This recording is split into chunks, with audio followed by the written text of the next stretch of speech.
we're both going to say, hey everyone, and we are the 1% Better podcast. I think you should say that. No, we both have to say it at the same time. No, I think you should say that. Because you know how you want it to sound. Exactly, so we both have to say it at the same time. Okay, you just don't want to do it. Hey everyone, and we are the 1% Better Everyday podcast. My name is Jasmine. My name is Matthew Cohn, owner of Cohn's Graphics. And you can find us on Google Podcasts, Anchor, Spotify, and go ahead and follow us on Instagram and our Facebook. 1% Better Everyday Podcast is the #1 space for entrepreneurs to learn, win, and connect. Grow your business to the next level by listening to high-level experts in business. My name is Matthew Cohn, owner of Cohn's Graphics, LLC. We are a video production company that specializes in marketing and education and consultancy, and we are government contracting as well. That's what we primarily go after, is government contracts, whether it's city, state, or federal level as well. My name is Jasmine and I run a digital marketing company, so I help women entrepreneurs learn how to make more money right from their phones through content, strategy, website design services, and social media management services. So if you guys have been following me, this is actually our revamped podcast that started from JS Marketing Company. We are now going to be called the 1% Better Everyday Podcast, and you can listen to us again on Google Podcasts, Anchor, Spotify, and go ahead and follow us on Instagram and Facebook. We will be uploading full 60-minute clips once a month on our YouTube channel, but you guys can go back and watch our shorter clips. How did we meet? We have to go ahead and start with that. Let me see how we're gonna start this. Well, how did we meet? At the last corporate job I ever worked at, WorldPay, which is now FIS. We worked on the same floor. I think the first time I saw you was when we was switching desks, because we was on the other side. Remember being on the other side? Yeah. And then we had to move over. And then ever since then, I was trying to reach out to you, and that's how we got connected. That's my side of the story. So yeah, we actually met because we started working together. So we wasn't even really working together. We was just working for the same company. Same company, yeah. Different departments. Same company, different department. But yeah, we started talking, and then we started dating, and then he actually started his business before I did. No. We was friends first. Yeah, we were friends for a really long time. It's very important to whoever you decide to be in a domestic relationship with, is that you friends first, and that you know who the person is. Make sure that person that you make sure you actually want to be around that person. You know, a lot of people are in relationships and they're not even friends with each other. They really don't even like each other. That's why a lot of relationships we see in this generation, a lot of people are miserable because they just simply don't like the partner that they're with. So I feel like that was very important for setting our foundation. That's been the biggest difference between all the relationships that I've had in the past, whether it was male, female, business, friendship. It was just building that foundation and actually just understanding that person and wanting to be around each other. Yeah, so that's where we met. Yeah, we had a really long friendship, and then we started dating. From there, you quit But before the that, office job. I started my business while I was still working there. That's what you was about to start talking about. Yeah. The business part. Yeah. So he actually started. Yeah, he started. So he actually started. So if we want to go all the way back, so when I first met him, he was actually already designing stuff on his iPad, and doing a bunch of projects that he would do, like artwork. So I don't know if you guys remember from our old studio, but we had like artwork in the back. And when I met him, he was actually he was always a drawer. He was, he started drawing from a really young age. So that's what he was doing. He did graphic design at the beginning. So I think that went to college for graphic design. Yeah. No, but he was already doing this for a really long time. So when I met him, I think that you were already like decided on what you wanted to do. He was just working on how to get out of the office job.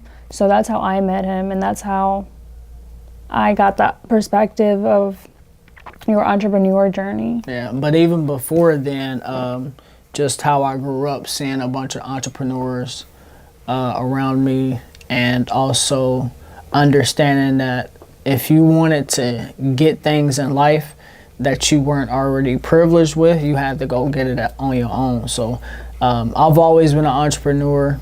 My journey started when I would say my entrepreneurship started in high school when I was selling prints of just hand-drawn and pencil-shaded drawings of popular characters, anywhere from Mickey Mouse to Winnie the Pooh. That's where and I even had an assistant at the time. They was taking my orders and I was flipping those. So I've always been an entrepreneur. And then when I got my first job, I understood that I needed to work a lot and work hard in order to get the stuff that I needed. But that always wasn't the case, right? Working hard always doesn't equate to more money. How do you feel about that? It doesn't, especially now in our entrepreneur journey, because I feel like now we are at that point where we have learned that working smarter. We just have to work smarter, but we also have to set really, really good foundations for our business. And I think that's not the hardest, but the most time-consuming part of setting up your foundation and systems. Like just having everything in order, from your branding to your email marketing to video. And it does take time sometimes to build that up, because it does take money and resources. But I think, just setting that foundation up is the most crucial part, if that answers your question. I was going to say, what was your first job? First job was, technically my first job was working at a camp. I was a camp counselor for shout out to North College Hill Presbyterian Church in Cincinnati, Ohio. They gave me my first opportunity.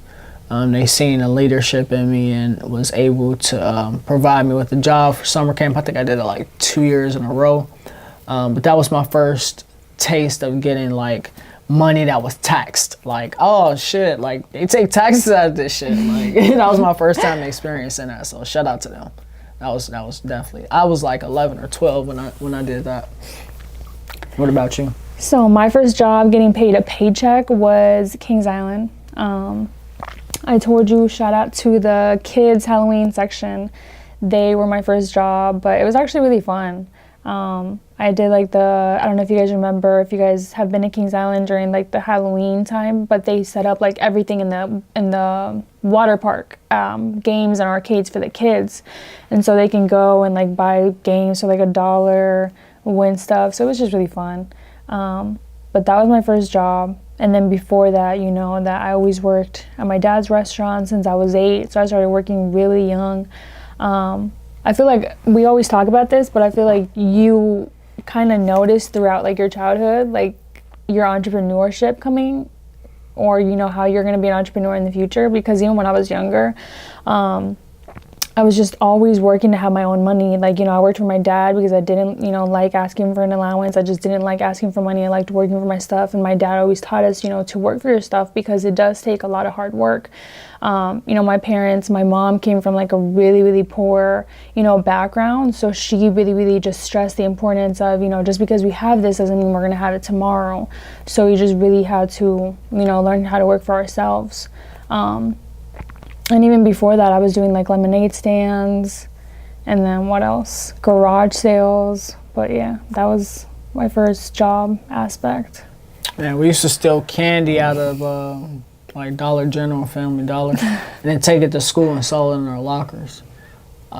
We did that, and that was like I said, that was one thing. It was, if you wanted some money and you wanted to go get some shoes or get some nice shit for yourself, you had to go. In the neighborhood that I grew up in, there was no handouts. Like, you had to go get that for yourself. But speaking of our background and how to leave our 9 to 5, I would definitely take that into just my lifelong journey of me being a creative. But when I graduated high school, I went to college for 2 years for graphic design, so I knew that area. I was like, all right, I want to do this for the rest of my life. I don't know what area of graphic design, but I know I just want to be designing some shit for the rest of my life, which I'm more than likely will be designing shit for the rest of my life. That's never going to stop. And then I worked at a bank, that was my 4-year experience of going to like a university and being on campus. It was real life. Like, I learned about credit. I learned about loans. I learned about equity. And I talked to a lot of business owners, and that's where it clicked for me. So I had the knowledge of my creativity and what to do with it, plus the knowledge of me working in the real world of how this actually works. And then shout out to UC for doing my 1 year of business administration. And I was like, yeah, I don't need this. Dropped out real quick. It only took me 1 year to realize, like, all right, I know what the hell I'm doing. For real. Because they don't teach you real life circumstances in college, not at all. But that's my background and how I became my entrepreneur, or my journey into entrepreneurship. What about yours? I was gonna say you kind of skipped some steps, like what? during the pandemic. We didn't get to that part yet. Full time. Okay. It's a difference between being an entrepreneur and being a full-time entrepreneur. We ain't got there yet. We just gonna take it baby steps to how we actually knew we wanted to be entrepreneur. Yeah, for sure. Okay. So yeah, after my first job, I always worked other jobs. I always worked as a hostess. Always worked 2 to 3 jobs. 9 minutes. Okay. Yeah, but I always worked 2 to 3 jobs at a time. Just in restaurants, just because that was like my main thing that I had already known for so many years.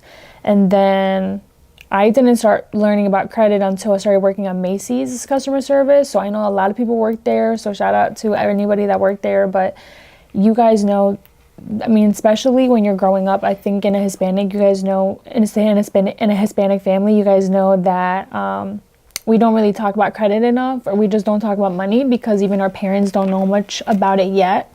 And so that's something that I even talk to him all the time, is that some of the stuff I didn't learn until I was in my 20s, so maybe 19, 20, when I was working at Macy's. And then from there, that's when I really started working on my credit, and even started learning what credit cards were and how they worked. So Macy's really, really was a job that taught me a lot. So I'm really thankful that I did get to work there. And then from there, I started working at FIS, which was where we met. And then again, I just learned so much from. What were you doing then? That's important. Don't skip that. What were you doing then at FIS? Oh yeah, I was getting there.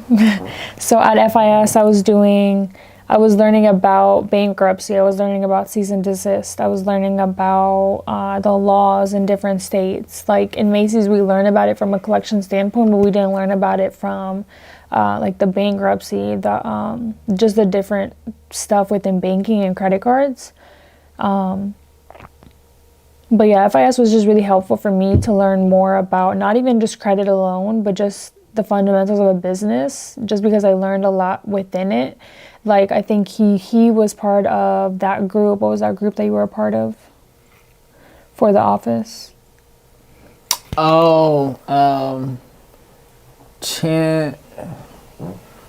Advisor, something about World Pay Advisors Champion Change or something like that. I don't know, but that was nice. That was a nice group because it allowed me to be away from my normal 9 to 5 and to be more. I got to learn more about the corporate structure and how they work and how slow they are and who's running it and talking their language, right? That's important, especially for business, is being able to understand their language, how they talk, because obviously if you're running a business, you want to get paid for it, right? And you need to find out where those clients that are paying you those amounts that you want. So you got to be able to learn how to talk all types of different language. So I'm very grateful to that group because I was able to talk to project managers and the top of the top people in the company to see what the hell they was talking about. So yeah, and I was gonna say we can make a whole nother episode just on corporate itself, but oh man, sure. I learned so much just behind the scenes of how corporate really works. From at Macy's, we didn't really learn too much of the aspect of I would say more so like fundamentals of how to write emails, how to what else? Schedule appointments. Yeah, schedule appointments. Some of the tasks that not even yourself, but the people above you were dealing with.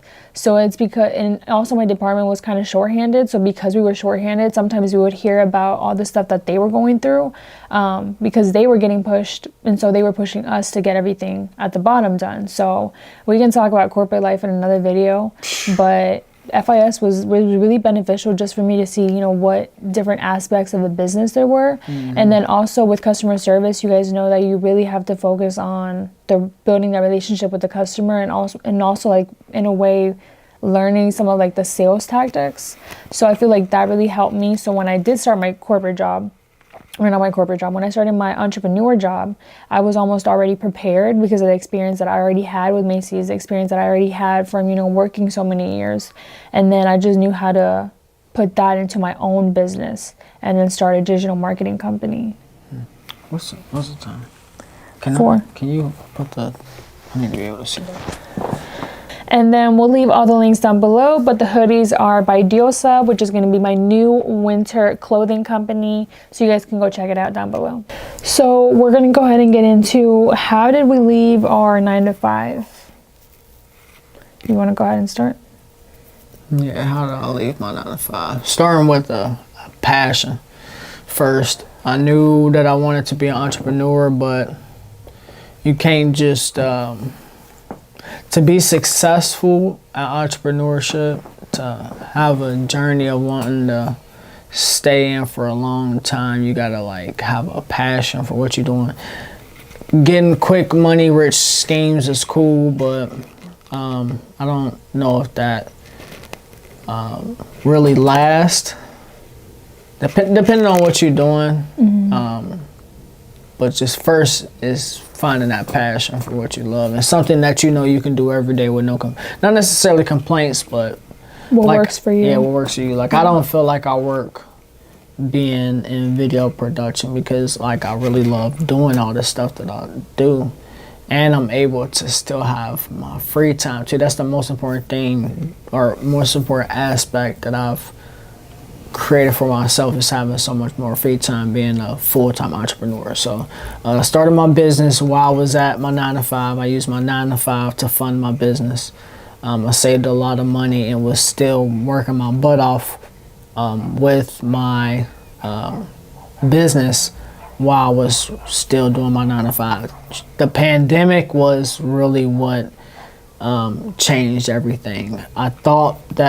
I actually didn't think my business was going to slow down during the pandemic, but it actually multiplied, and I was able to create the same wave of income that I had for my 9 to 5 as my business. Because my business, honestly, I was just miserable. I was stressed out. I didn't want to do the work. I knew for a long time that I was going to quit and be an entrepreneur. I just had to have a plan.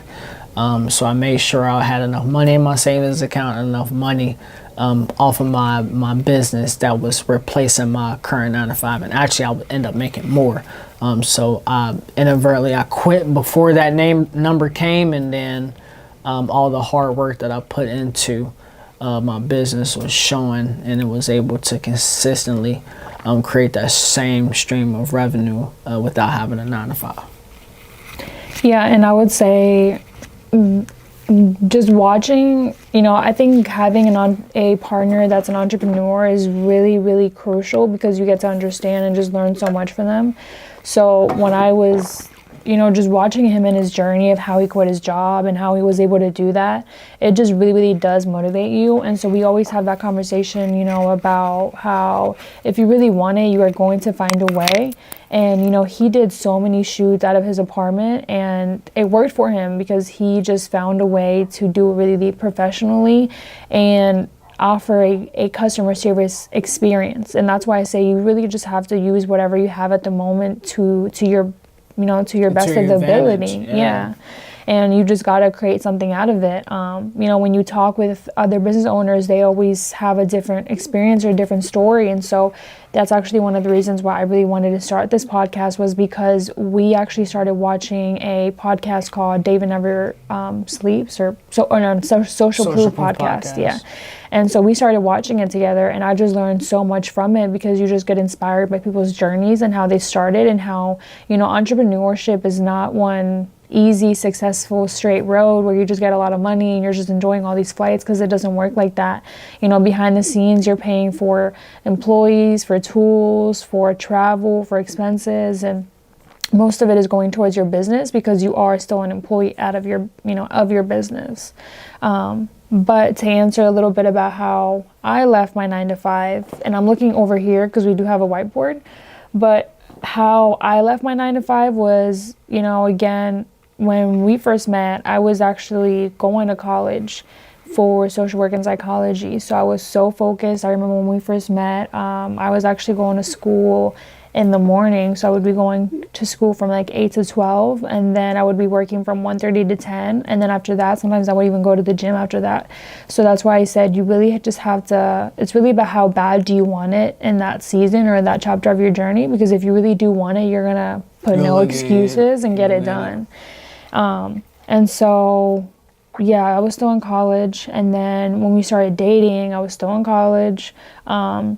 I had one more year to graduate, but in the process, I just learned so much from him, from, you know, seeing him start a business. And he even encouraged me like a long time ago, before I even started my business, to really start a business for, you know, just translation services, because that is a very, very high need area, especially for people that need help with English or need help with Spanish translations. So that's a little bit about how I started. You know, I had a lot of connections through my organization already, so that's how I was able to even secure my first client. And then from there, so let me backtrack a little bit, but I was actually still in college, and then I want to say a year after we started dating is when I first started my business, and that was when I started my translations company. Like I said, I actually got my first client from some of the connections that I already had from my nonprofit organization that I started 5 years ago.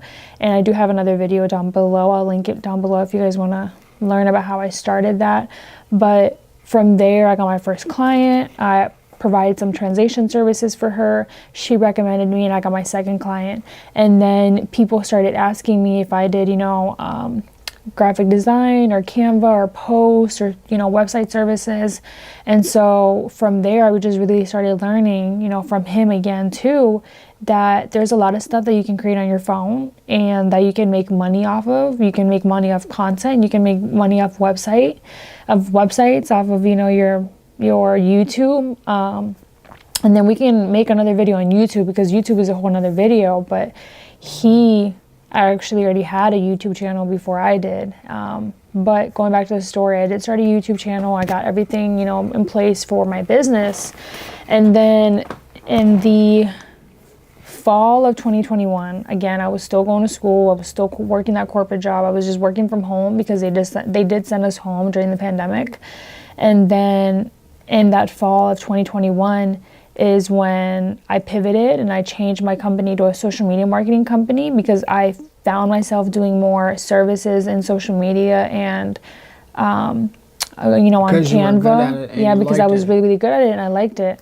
So people just, you know, kept booking me for that. And then I want to say my second month that I pivoted, I made $2,000 off my business, and I was making almost the same as the office. And so that's when I quit. And then that's when I quit, and I used my stimulus check that I got. I just saved it and I never used it.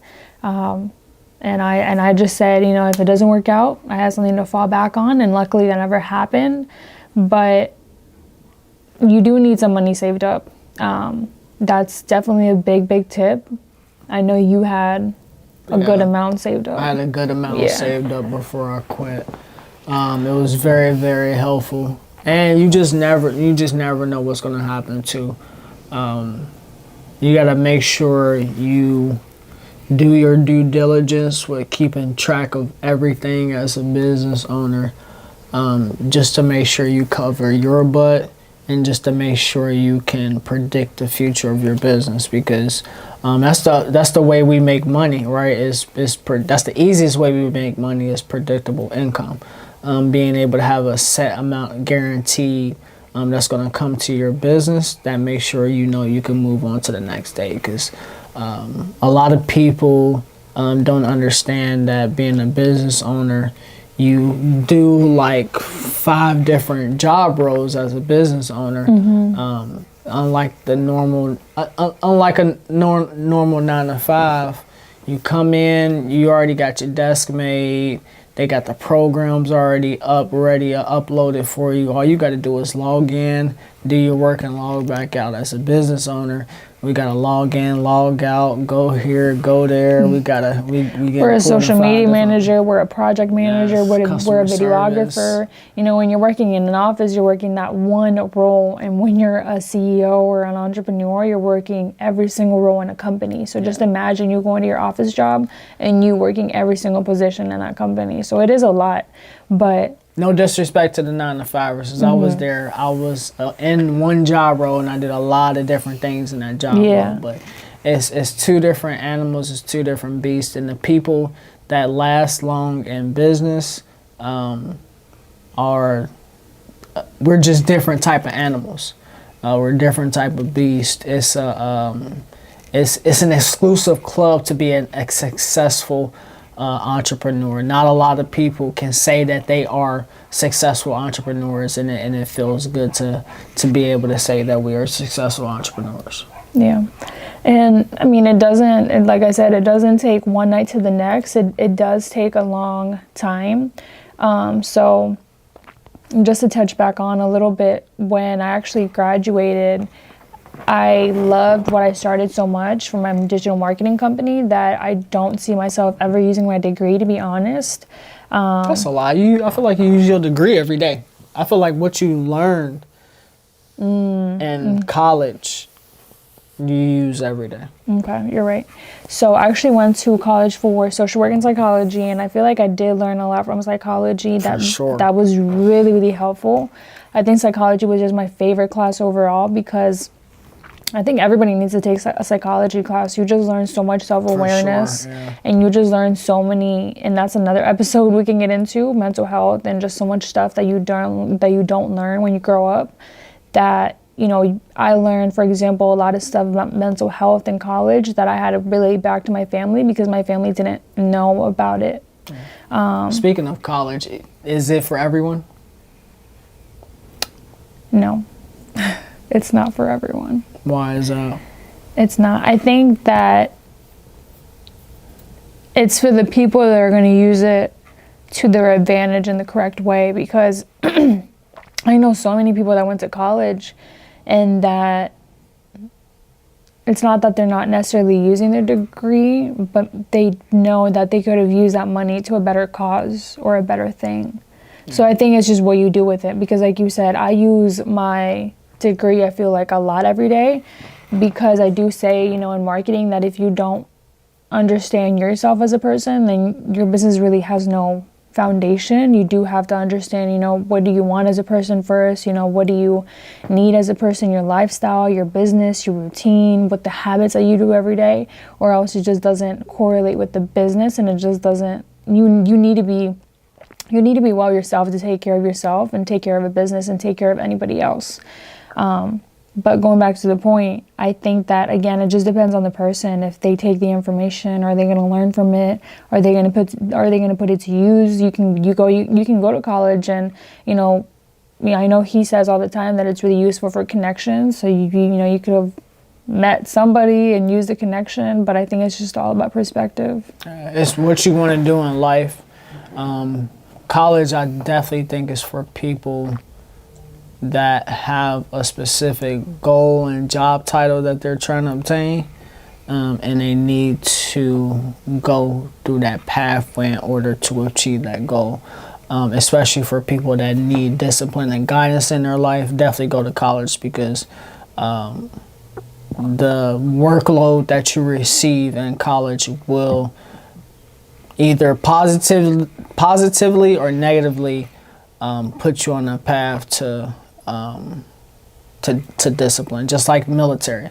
Military is another example. I think military is good for people that need guidance and that need discipline in their life. Especially depending on what type of personality they have, it's either going to be a positive effect or a negative effect on their life. So That's what I would say about that. Yeah, and I was going to say, even in psychology, is getting a little bit off topic, but even in psychology, like we just talked about it a little bit a while ago, is that you can grow up in the same home, you can grow up with the same parents, and you will turn out into two completely different people if your mindset is just somewhere else or just not in that path that you want to go down. So I think it's just all about perspective and what you do with it. Again, you know, I know some people that have been through the worst of the worst situations in life and they made the best out of it. And I know some of the people that have had the best things in life and they just are not happy because they're not doing what they want to do. So I think it's just all about perspective. But I was going to say the next question to kind of go off of is, you know, do you think that there is a correct path? No. It just boils down to what type of person you are, and where do you want to be in life. And that's why I don't blame the people that went to college for 3, 4, 5, 6 years and don't use a degree, because they probably was like thinking this whole entire time, or either pressured by parents or pressured by people around them to do this in life, and then by the time they get done with it and they achieve other people's goals because they're trying to be a people pleaser, they realize that that's not them. So every path is different for sure. Yeah, I would say every path is different for sure. Looking back, like he said, I think if I could go back and not go to college, I wouldn't have. But at the same time, I don't know if things would have turned out the same. So I think everything happens for a reason in your life. I think everything teaches you something. You can learn something out of it. I don't think there is a correct path. Again, some people, don't go to college when they're young and then they decide to go to college when they're 40, 50. So I don't think it really matters. I think it just matters that you're doing something to make you happy. And that's, gonna make revenue for you if that's something that you desire. But it all comes down to, what is it that you want? And I think we can even make another podcast episode on, do you even know what your goals are? Do you even know what is it that you want out of life? I was actually watching that in the podcast earlier today when I was watching another episode, but Donnie was saying, have you ever even written down, like, what is it that you truly want in your life? A lot of people don't know. Contrary to the belief, a lot of people don't know their goals. A lot of people don't know what they want to do in the next 5 to 10 years. And a lot of people don't really care to know. But it's important as people we be empathetic and be aware of other people not wanting to achieve goals. That's why 2023 is me and my thoughts and whoever else cares as far as the goals that I want to achieve, because not everybody wants to level up. Not everybody wants to be on this entrepreneurship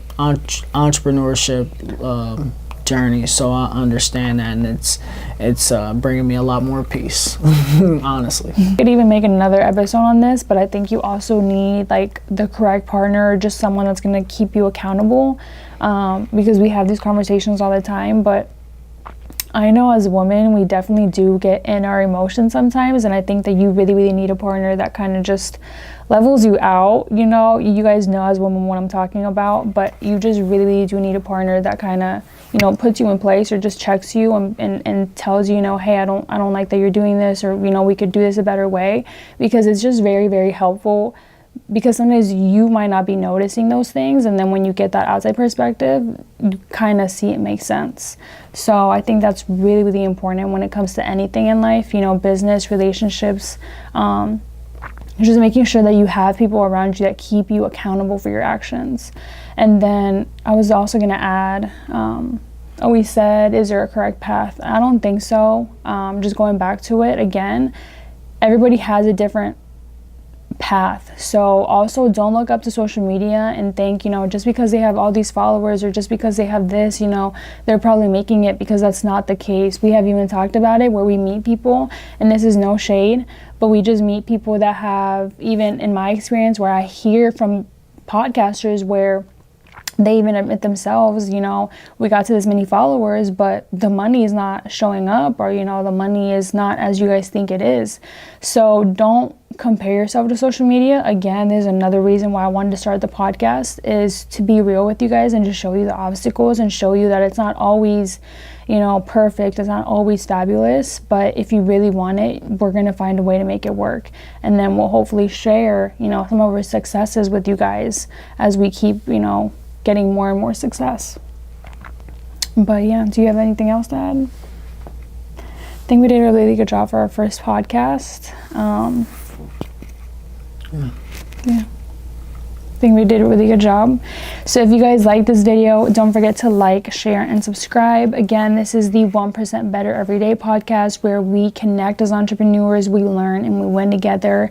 So go ahead and share this with a friend, tag a friend that needs to listen to this and that might learn something. But again, my name is Jasmine. And my name is Matthew Cohen, owner of Chrome's Graphics. And you guys can listen to us on Anchor, Spotify, Google Podcasts, and go ahead and follow us on Instagram, Facebook, and don't forget to subscribe to our YouTube channel. Bye, guys.